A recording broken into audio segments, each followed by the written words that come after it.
Hello everyone, my name is Felix Song, a mechanical patent attorney of Linda IP course. My topic today is about re-examination procedure in China. As you may know, the re-examination procedure in China is a relief procedure initiated by the applicant who is dissatisfied with the decision of rejection of the application. Meanwhile, it is also a continuation of the examination procedure for a patent application. Therefore, on one hand, the Re-examination and Invalidation Department, which was called Patent Re-examination Board before, normally restricts its examination to the ground and evidence on which the decision of rejection is based, and is not obliged to undertake a comprehensive examination on the patent application. On the other hand, the Re-examination and Invalidation Department may conduct examination ex officio on other obvious substantive defects than those mentioned in the decision of rejection, so as to improve the quality of the patent granted and avoid unreasonable delay of the examination and granting procedure. There are two types of re-examination mode in re-examination procedure, which are collegiate examination and examination by a single examiner. According to guidelines for patent examination, simple cases may be examined by a single examiner, but such cases are rare in practice. Most of the cases will be collegiate examined by a panel consisting of 3 members. Before the cases are collegiate examined, a special procedure called interlocutory examination will be conducted according to Chinese patent rules. So, what does interlocutory examination mean? Specifically speaking, it means that the Re-examination and Invalidation Department will transfer the request for re-examination to the previous examination department, which made the decision of rejection for interlocutory examination. The previous examination department will provide its opinion on interlocutory examination and make a note of opinion. There will be 3 types of interlocutory examination opinion. First, the request for re-examination is allowable and the decision of rejection is agreed to be revoked.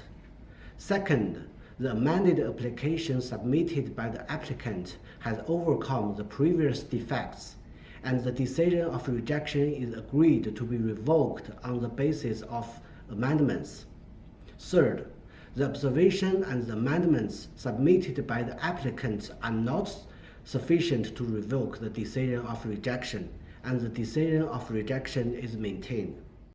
So, if an interlocutory examination opinion falls to be the first or second type as said before, the Re-examination and Invalidation Department will not conduct collegiate examination. It will make a re-examination decision directly according to the interlocutory examination opinion. The previous examination department will restore the examination procedure consequently. If the decision of rejection is maintained in interlocutory examination procedure, the Re-examination and Invalidation Department will conduct collegiate examination. Where the panel issues notification of re-examination, the applicant shall respond with respect to the defects indicated in the notification within 1 month from the date of receipt. We have been asked several times by our clients on how many times of notification of re-examination will be issued during the re-examination procedure. Guidelines for patent examination do not specify that, but according to our practice, the panel issues notification of re-examination at most 2 times for most of the cases. That means, if the response to the second notification of re-examination is not accepted by the panel, it is highly possible that the re-examination decision upholding the decision of rejection will be issued. After 1 or 2 rounds of communication between the applicant and the panel, there comes 2 kinds of result finally. A first request for re-examination is allowed, and the decision of rejection is revoked based on the applicant's observations and/or amendments. Or a request for re-examination is not allowed, and the decision of rejection is upheld. If the applicant is not satisfied with the re-examination decision, he can institute legal proceeding before the court within 3 months from the date of receipt of the re-examination decision. In addition to the above contents, there is another critical point need to be considered: requirements of amendments. According to guidelines for patent examination, the applicant may amend the application at the time of submitting the request for re-examination and responding to the notification of re-examination. It should be noted that the requirements of amendments in re-examination procedure are more stringent than that in the substantive examination procedure. Specifically speaking, any amendments in re-examination procedure should not only limited in the scope specified in original description and claims, but also limited only to overcome the defects indicated in the decision of rejection or by the panel. For example, the following amendments are usually not allowed. First, a claim amended broadened the protection scope as compared with the claim rejected in the decision of rejection.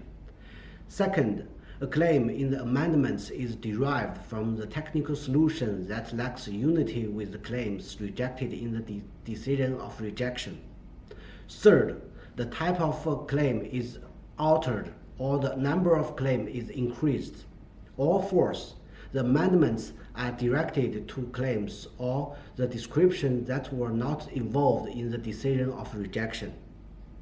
But there are some exceptions. For example, amendments that are intended merely to correct obvious crucial errors or to amend the defects the same nature with that indicated in the decision of rejection are allowed.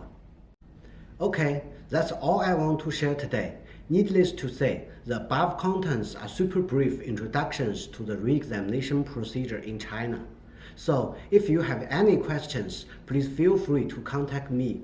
As a leading patent law firm in China, we are always glad to help. See you next time.